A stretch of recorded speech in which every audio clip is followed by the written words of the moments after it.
বদমাশ স্বার্থপর মানুষের থেকে সম্পর্ক রাখার থেকে আমার মনে হয় যে গাছের সাথে থাকা অনেক ভালো, গাছকে সেবা করা ভালো।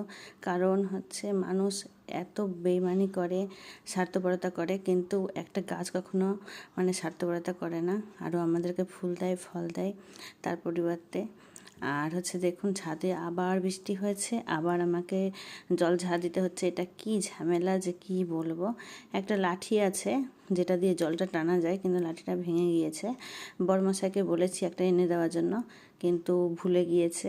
আবার বললাম নিয়ে আসতে। আর এই ঝাঁটা দিয়ে ঝাড় দেওয়া খুব অসুবিধা হয়ে যাচ্ছে। আর এই দেখুন, পিটুনিয়া গাছে কিন্তু ফুল ফুটে যাচ্ছে। আর এই দেখুন, ওই গাছগুলোকে আমি ওপরে করে দিচ্ছি, কারণ নিচে একদম ভালো লাগছে না। আর ওই যে সাদা পিটুনিয়ার গাছটাকেও আমি ভালো করে দিলাম, কারণ ঝড় এসে পুরো একদম করে দিয়েছিল, তছনছ করে দিয়েছিল।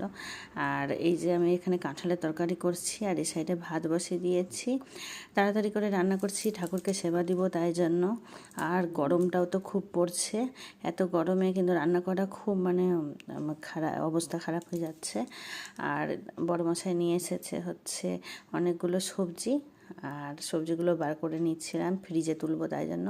আর যেগুলো কাটাকাটি হবে সেগুলো হচ্ছে সবজি রেখে দিচ্ছিলাম, যে কালকে জন্য কেটে রাখবো। আর এদিকে দেখুন, নিরামিষ একটা লাউয়ের তরকারি করছি, সাথে বাদাম দিয়ে। অন্য কিছু ছিল না, বড়ি, তাই ভাবলাম যে কাঁচা বাদাম দিয়ে একটু লাউটা করি।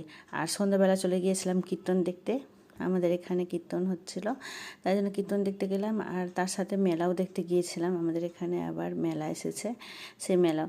আর কীর্তনটা এত ভালো হচ্ছিল যে কি বলবো, সবাই বলছিল যেতে, যাওয়াই হয়ে উঠছিল না, তাই জন্য দ্বিতীয় দিনে গিয়েছিলাম দেখতে।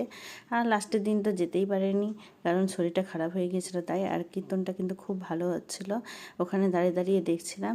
আর এই যে মেলাও গিয়েছিলাম, আমি আর ছেলে হচ্ছে আলুর চিপস ভাজা খাচ্ছিলাম, আমি আর ছেলে মিলে। আর আমার বড়মশাই ভিডিও করে দিচ্ছিল, আর আমি আর আমার ছেলে অনেকটাই খেয়ে নিয়েছিলাম। আর বড়মশাইকে বলছিলাম তুমি খাবা তো খাও, নাহলে কিন্তু পরে আর পাবা না, আর তখন কিন্তু আমাকে কিছু বলতে পারবে না, আবার কিনতে হবে আর একটা। আর খেতে কিন্তু চিপসটা খুব ভালো লাগছিলো।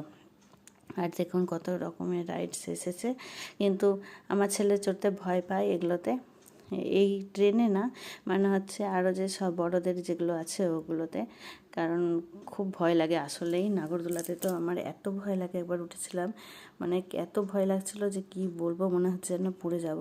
আর দেখুন বাচ্চারা কি সুন্দর করে খেলছে, আর আমি আমার ছেলে এখানে ঘুরে বেড়াচ্ছি। আর একটা ছেলে আসেনি, ও অতটা যেতে পছন্দ করে না মেলা, তাই জন্য। ঠিক আছে, ভিডিওটা এখানে শেষ করছি, বাই বাই।